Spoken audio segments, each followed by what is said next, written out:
Bom, eu vou começar lendo um texto de Deuteronômio, capítulo 11, versículo 13. Eu vou ler um pouco dele, gostaria de ler basicamente quase tudo. Deuteronômio 11, 13, diz assim: e será que, se diligentemente obedecerdes os meus mandamentos, que hoje te ordeno, de amar o Senhor teu Deus, e de o servir de todo o teu coração e de toda a tua alma, sintetizando, se você for fiel, versículo 14, então darei a chuva da vossa terra ao seu tempo, a temporã e a seródia, para que recolhas o teu grão e o teu mosto e o teu azeite, e darei ervas no teu campo ao teu gado, e comerás e farteás. Guardai-vos que o vosso coração não se engane, e vos desviei e sirvai outros deuses e vos inclinais perante ele. Olha aqui para mim, preste atenção, esse texto, preste atenção neste texto. O que Deus está dizendo para o povo é: vocês precisam caminhar em fidelidade. Tudo que vocês precisam, eu tenho para dar a vocês, e é de graça. Vocês só precisam fazer a parte de vocês nesse acordo, nesse pacto, nessa aliança. E essa parte é a fidelidade. Quero também lembrar você que quando falo Israel, representa a igreja para nós hoje. Hoje não é diferente. A única coisa que Deus pede de mim, de você, que Deus pede do Altieri, da Mariana, que Deus pede do Frank, é a fidelidade. E Deus é maravilhoso, Ele pede que você seja fiel, e Ele diz assim: olha, então darei chuva da vossa terra ao seu tempo, a temporã e a seródia. Só para a gente entender um pouco sobre esses dois tipos de chuva. A agricultura sempre foi voltada à chuva. Nós estamos vivendo um tempo hoje que o ser humano está acabando com tudo, com a natureza. Mas as pessoas mais antigas, elas sabiam, tal tempo planta tal coisa, que é época de chuva. O frio vem tal tempo, o calor tal tempo. Hoje está tudo bagunçado, o homem está destruindo tudo. E eles que viviam da agricultura como fonte principal de renda, eles tinham que saber a época certa do plantio. E o plantio, todo o processo para a colheita começava com a primeira chuva que nós acabamos de ler. A chuva temporã, ela caía, e quando ela caía era um sinal, era o momento de começar a trabalhar para a colheita. Então eles esperavam aquela chuva que caía, e eles começavam a arar a terra. Os animais começavam a trabalhar para preparar o solo, então eles plantavam, e a semente germinava. Aquela chuva era importante, porque sem ela a terra estava seca e árida, a semente ia morrer, era difícil até para preparar a terra. Então eles plantavam, e quando estava perto da colheita, diz a Bíblia, algum tempinho antes da colheita, caía a chuva. A chuva, uma preparava, a temporã e a seródia, ela molhava, ela trazia vida a mais para aquela plantação que já estava nos seus frutos, para aquele milho que já estava pendoando, que já estava com as suas bonecas, para aquela soja, para aquela, seja qual for o plantio que eles traziam, aquela chuva caía, então havia-se uma abundante colheita. Então Deus mandava a chuva temporã para preparar o solo, e a seródia para que as pessoas tivessem uma boa colheita. Se você é fiel, Deus também manda na sua vida a chuva temporã.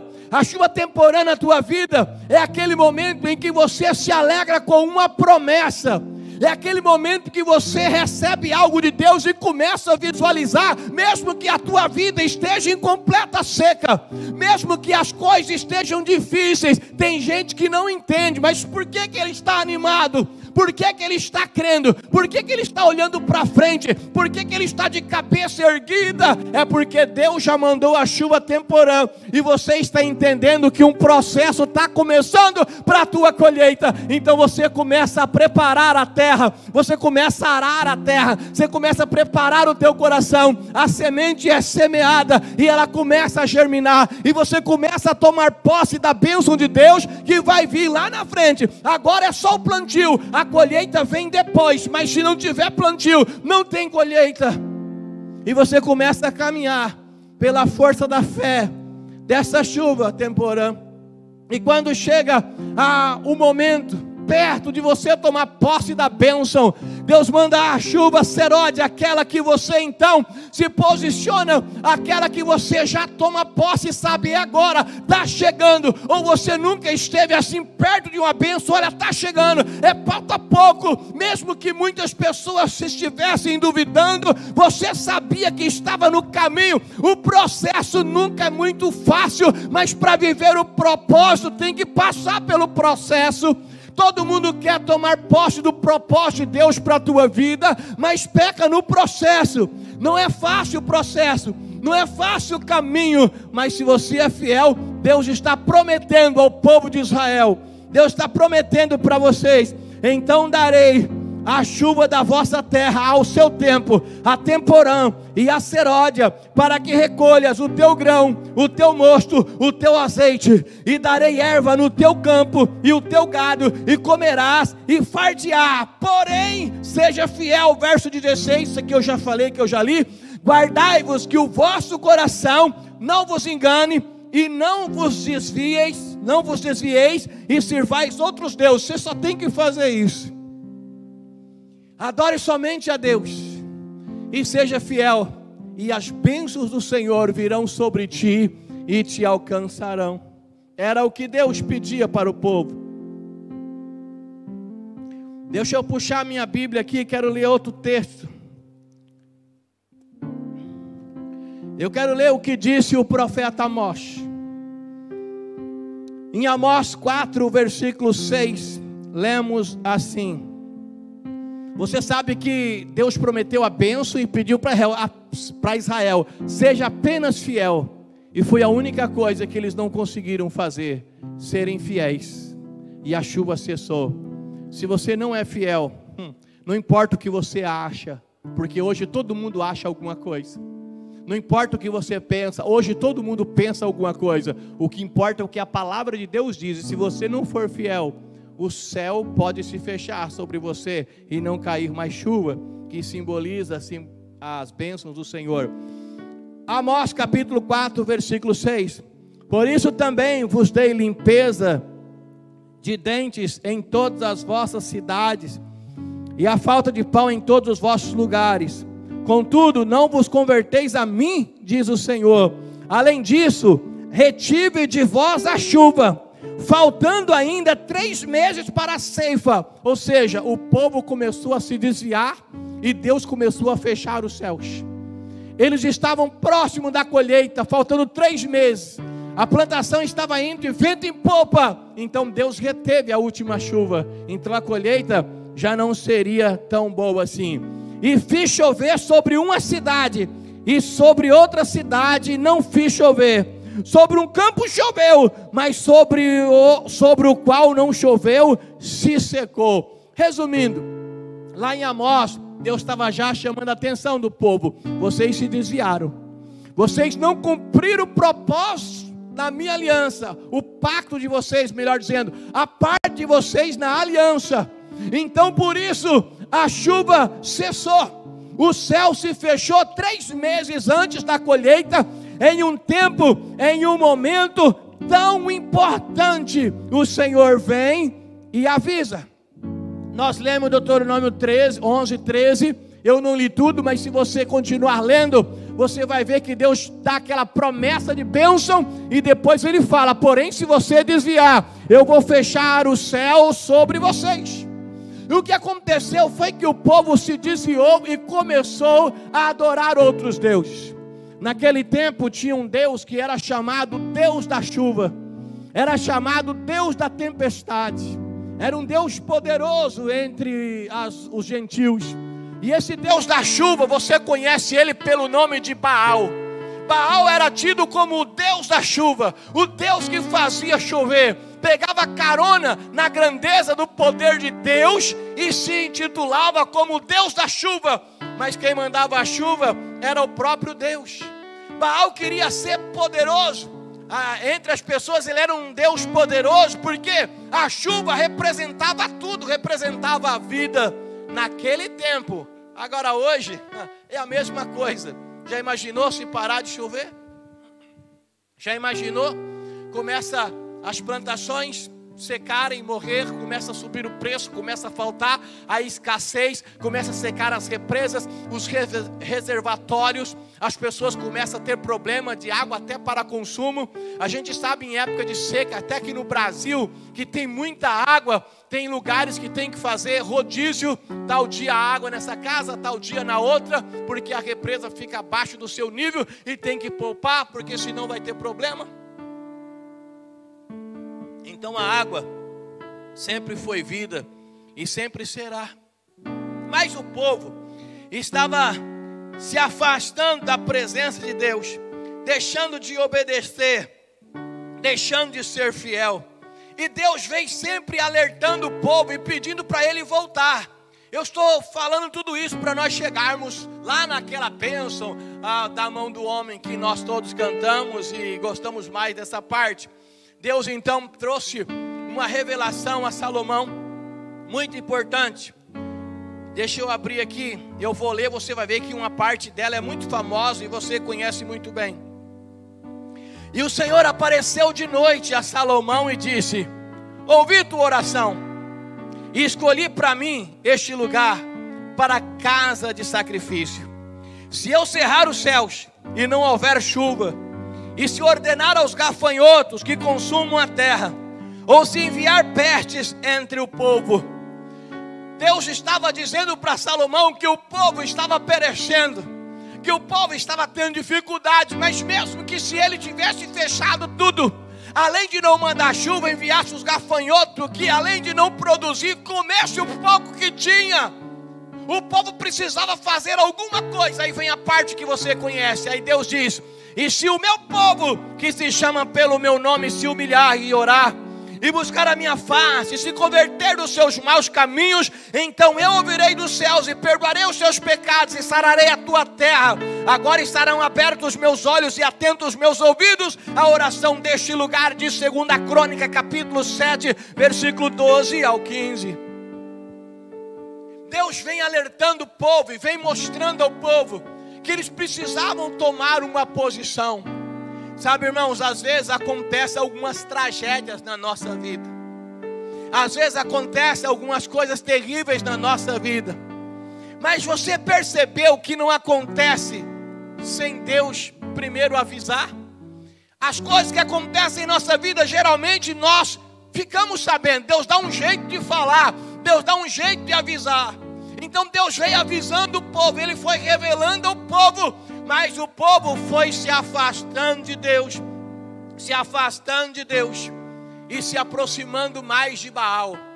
Já que a chuva Baal era o Deus da chuva, foram se aproximando de Baal, e o povo foi se desviando cada vez mais. Deixa eu pegar só mais, deixa eu ler um texto, eu separei alguns, mas eu vou pegar alguns deles que eu separei. Deixa eu ler esse aqui.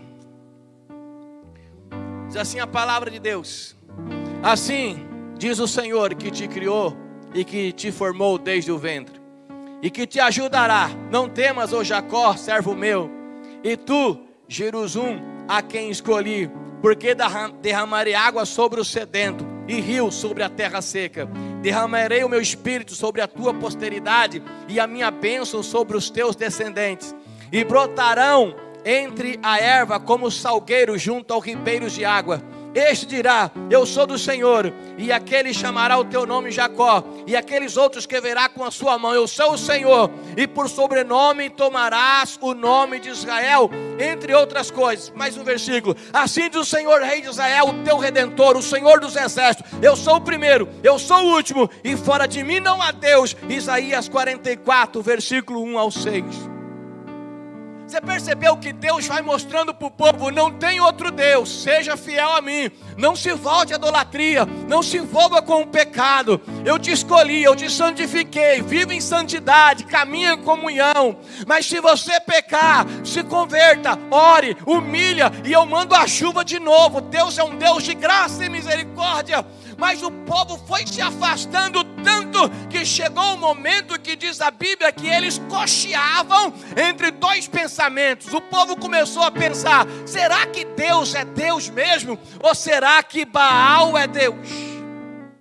Foi por isso que a Bíblia diz que em 1 Reis 17:1, a Bíblia diz que Elias, direcionado por Deus, ele faz uma oração. Não que Elias fosse a pessoa a tomar essa decisão. Na verdade, Elias estava apenas seguindo uma direção de Deus. Como o povo estava em pecado, como o povo estava se voltando para Baal, e Baal era o Deus da chuva, Deus então quis mostrar para o povo e para os adoradores de Baal quem é que mandava. Então Deus foi bem no principal de Baal, é a chuva. Então Elias fala para o povo: não vai chover. Elias então fez uma oração. Deixa eu pegar a oração 17. Então Elias, o tisbita, isso 1 Reis 17, dos moradores de Gileade, disse a Acabe: vive o Senhor, Deus de Israel, perante a cuja face estou, que neste ano nem orvalho, nem chuva haverá, senão segundo a minha palavra. Preste atenção, Deus falou e ele disse: não vai chover.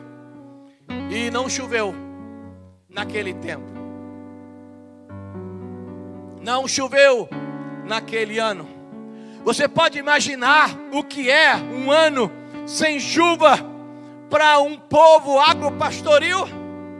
Não chovia, logo as plantações que tinha morreram. Logo as novas plantações não podiam surgir. Não tinha como preparar a terra, e eles se arriscavam, preparavam, mas a semente não germinava, não brotava, não tinha fruto nenhum. Não choveu durante todo aquele ano. No outro ano faltou chuva da mesma forma. Os animais começaram a morrer. As pessoas já não tinham mais o que comer. Muita gente começou a morrer de fome. Muitas pessoas morreram, animais morreram, uma seca terrível. E por 3 anos e meio não choveu em Israel. Cadê Baal, o Deus da chuva? E os adoradores de Baal certamente faziam os seus rituais, mas cadê a chuva do Deus Baal? Foi aí que Elias se posicionou em uma das passagens bonitas que nós conhecemos, onde ele subiu no Monte Carmelo e chamou o povo e falou: agora vamos resolver isso. Agora chegou a hora de resolver. Vocês vão decidir. Vocês já estão sofrendo, vocês estão morrendo e ainda estão pensando se Deus é Deus ou se Baal é Deus. Vocês vão decidir agora. E ele desafia os profetas de Baal, e nós conhecemos essa história. O Deus verdadeiro respondeu com fogo. O que o povo... Eu vou pedir, eu quero que você responda, tá? Por favor, em voz alta.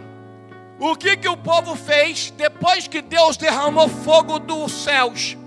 Depois que Deus operou o milagre e Elias ganhou o desafio, o profeta ganhou o desafio, o que o povo gritou depois do desafio do Monte Carmelo? O povo gritou mais alto. O povo gritou 3 vezes. O povo gritou: só o Senhor é Deus. Só o Senhor é Deus. Só o Senhor é Deus. Que Baal que nada. Só o Senhor é Deus. O povo estava morrendo.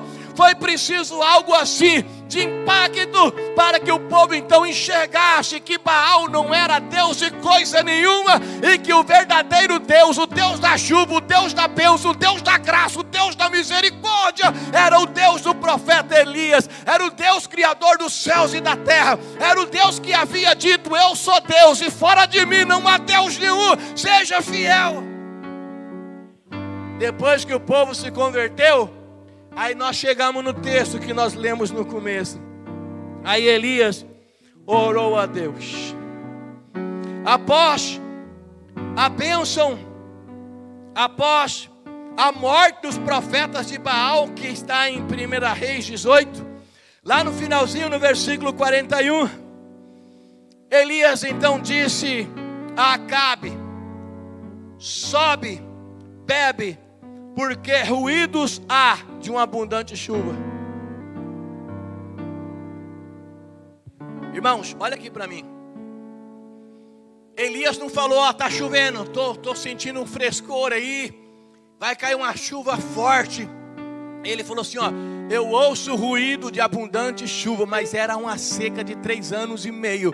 Mas ele disse: eu ouço ruídos. Ele dizia pela fé, porque agora o povo se voltou a Deus, porque agora o povo fez um concerto, porque agora o povo vai buscar em Deus, porque agora toda vez que você olha, ou todas as vezes que você olha para a Bíblia Sagrada, e tem uma época, um tempo de sofrimento e miséria no povo de Israel, sempre está ligado ao pecado, principalmente o pecado da idolatria, mas sempre ligado ao pecado, o pecado da desobediência à palavra de Deus, sempre está ligada ao pecado. E essa história, ela não é diferente.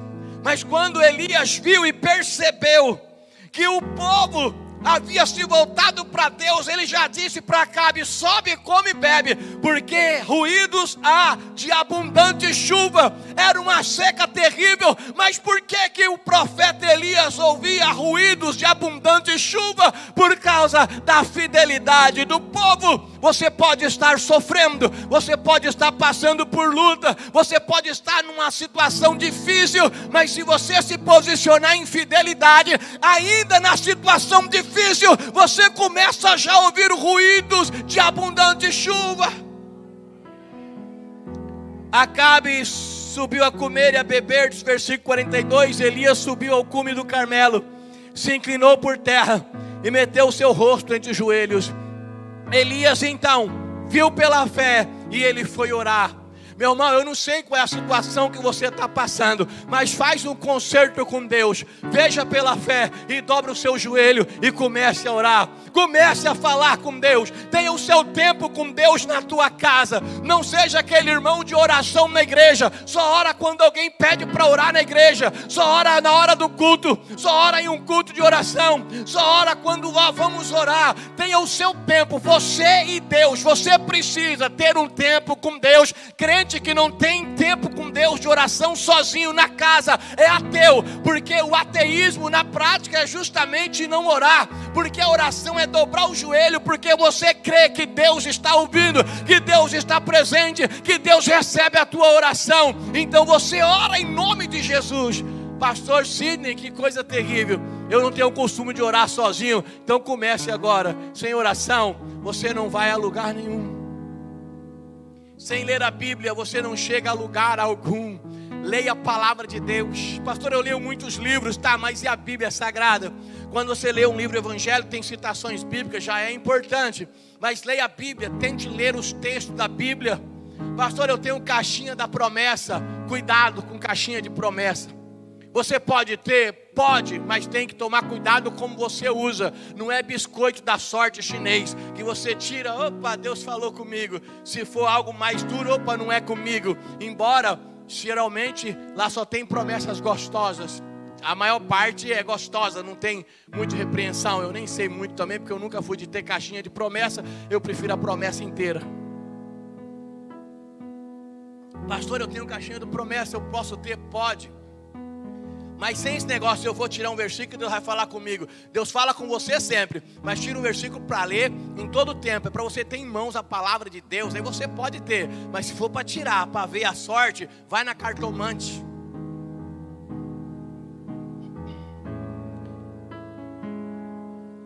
Continuando a leitura. Depois da oração e leitura da Bíblia. Eu disse esses dias atrás, né? Disseram para um homem sábio: qual é mais importante? A oração ou a leitura da Bíblia? Ele respondeu com outra pergunta: qual é mais importante para um pássaro? A asa direita ou a asa esquerda? Após a oração, ele diz assim para o seu moço, versículo 43: sobe agora e olha para a banda do mar. Olha lá para o lado do mar, para lá, olha bem longe. E subiu e olhou, porque Elias disse para o moço: vai lá e olha se está vindo a chuva. A gente vê bem seco aqui, né, o texto, mas vamos trazer mais fácil. Olha, eu estou orando para chover. Vai lá no morro, olha para o mar assim, vê se está vindo chuva. O moço olhou e a água sumia, a sua vista sumia, só água e não tinha chuva nenhuma. Aí ele voltou para Elias e falou assim: ó, eu olhei, mas não tem nada, não há nada, não há nada. Elias falou: vai lá e olha se vem chuva. Ele olhou e falou: ó, não está vindo nada, é a mesma seca. Sabe, irmãos, na hora da seca tem que ter fé e tem que olhar pela fé, tem que persistir e não desistir. O profeta diz para o moço: vai lá 7 vezes e olha para ver se não vem chuva. Ele foi 1, nada. Ele foi 2, nada. Ele foi 3, nada. Ele foi 4, nada. Ele foi 5, nada. Ele foi 6, nada. Não tinha nada, nenhum sinal de chuva. Irmãos, para ser abençoado por Deus tem que ter persistência. Só quem insiste alcançam as bênçãos do Senhor. Tem gente que quer bênção, mas não insiste, não se posiciona em fidelidade.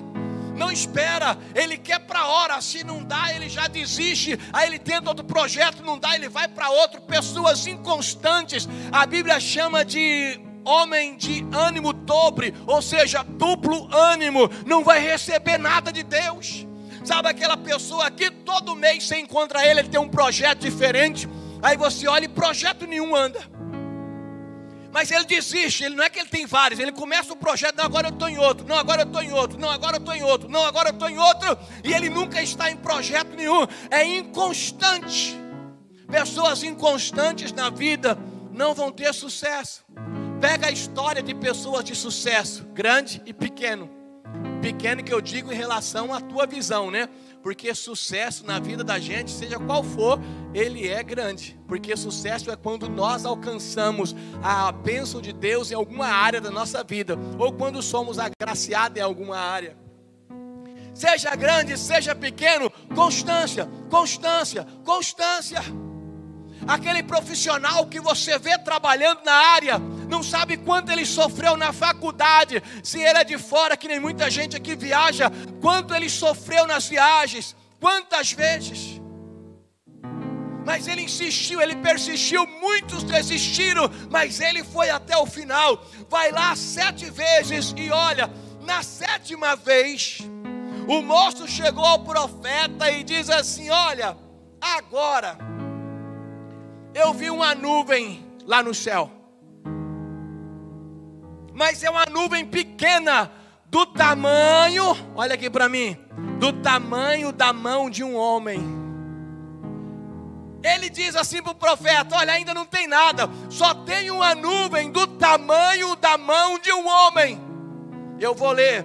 E sucedeu que a 7ª vez diz: eis que uma pequena nuvem, como a mão de um homem subindo do mar.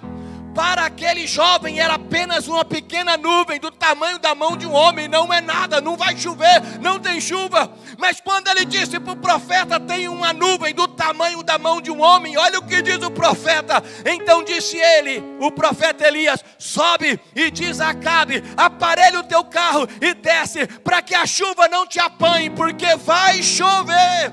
Vai chover. Mas profeta, é apenas uma nuvem do tamanho da mão de um homem, mas vai chover. Para quem não crê, é apenas uma nuvem do tamanho da mão de um homem, mas quem crê, por menor que seja o sinal, é sinal de bênção que está vindo, que está chegando, porque é pela fé que você toma posse.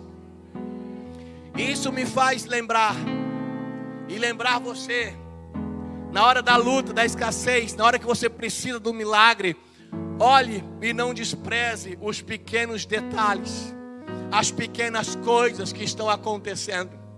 Sabe por que muita gente, olha aqui para mim que eu vou dizer, sabe por que muita gente não vive as grandes coisas? Porque elas desprezam as pequenas coisas.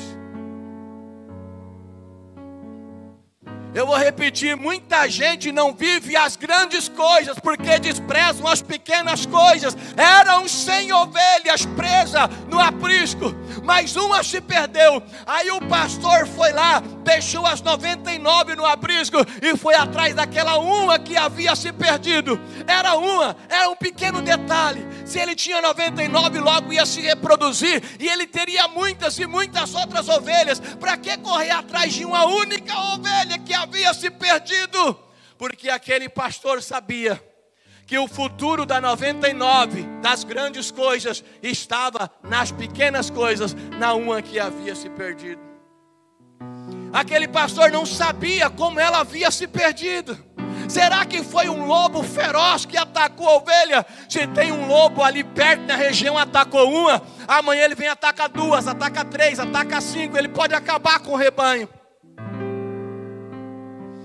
Tinha uma cerca rompida, ela passou por lá.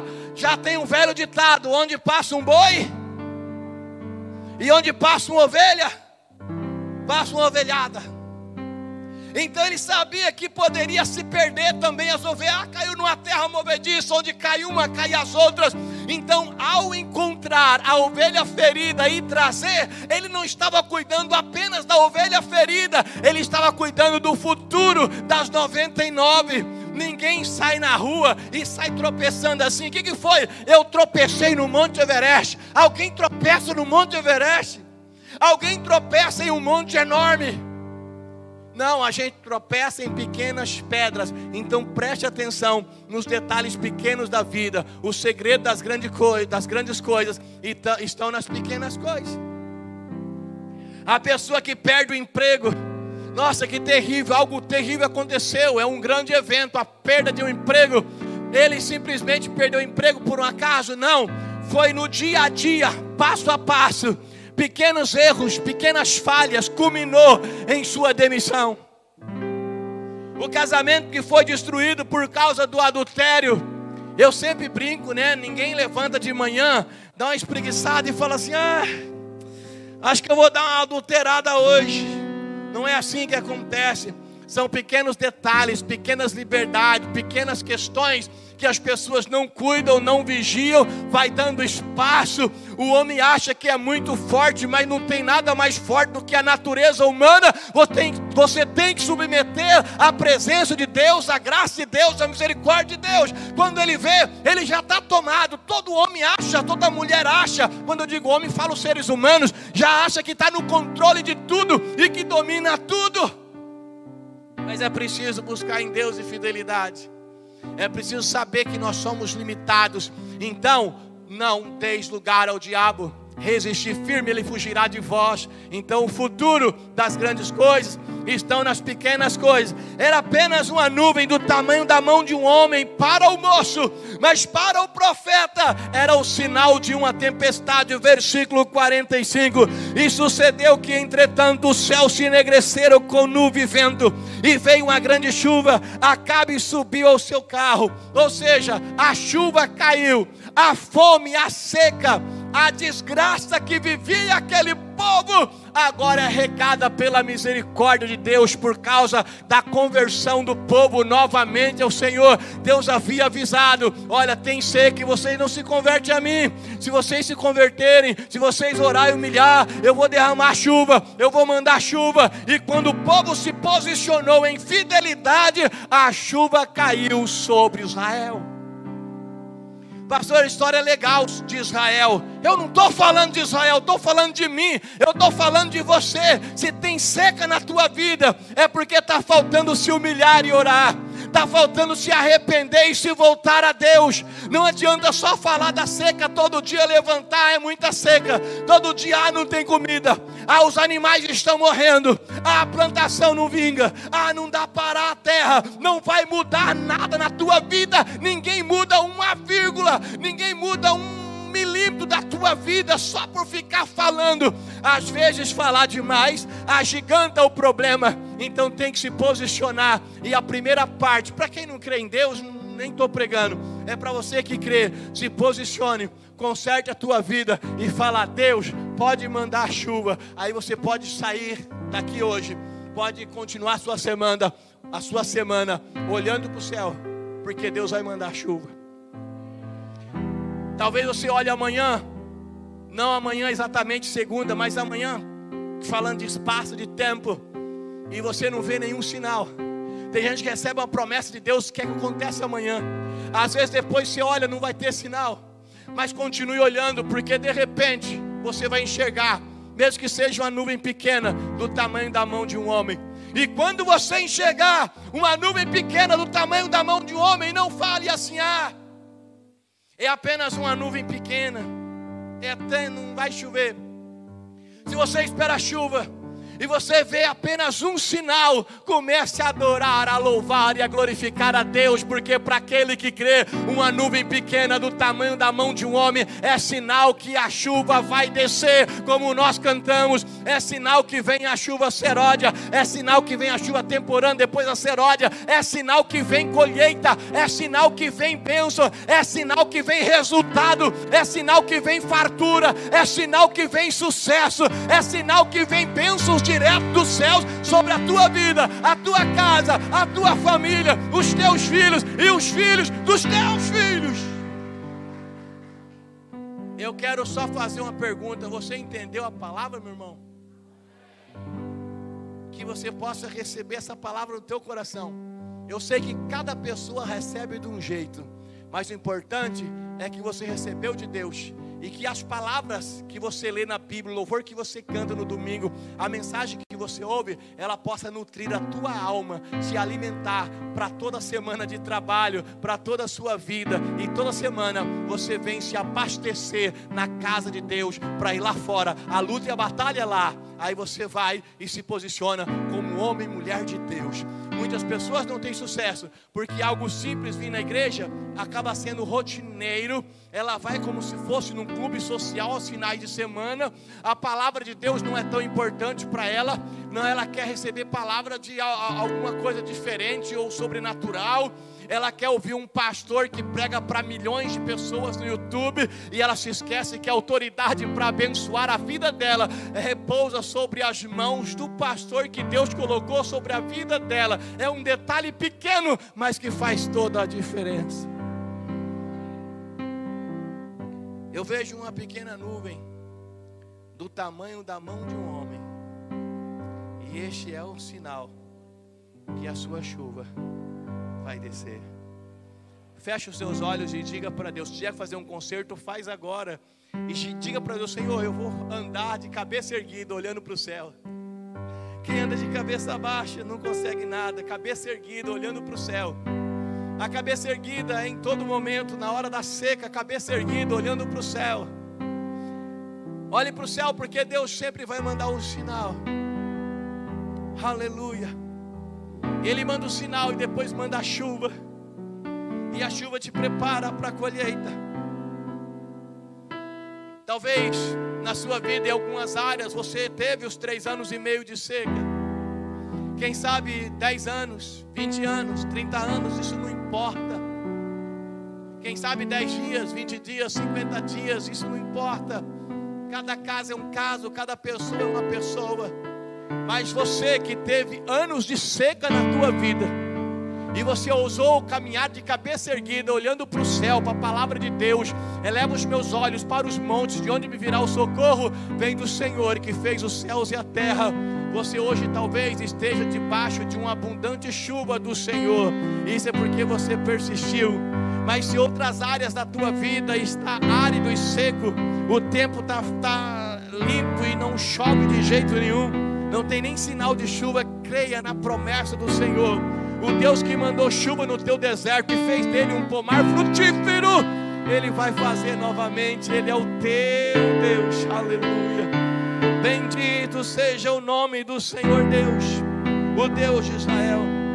A Ele seja todo louvor, A Ele seja toda a honra e toda a glória. É o seu momento de falar com Deus. É o seu momento de conversar com o Senhor Deus. Ele é santo, Ele é justo e verdadeiro. Não há Deus tão grande como o nosso Deus. Fora dele não há Deus nenhum.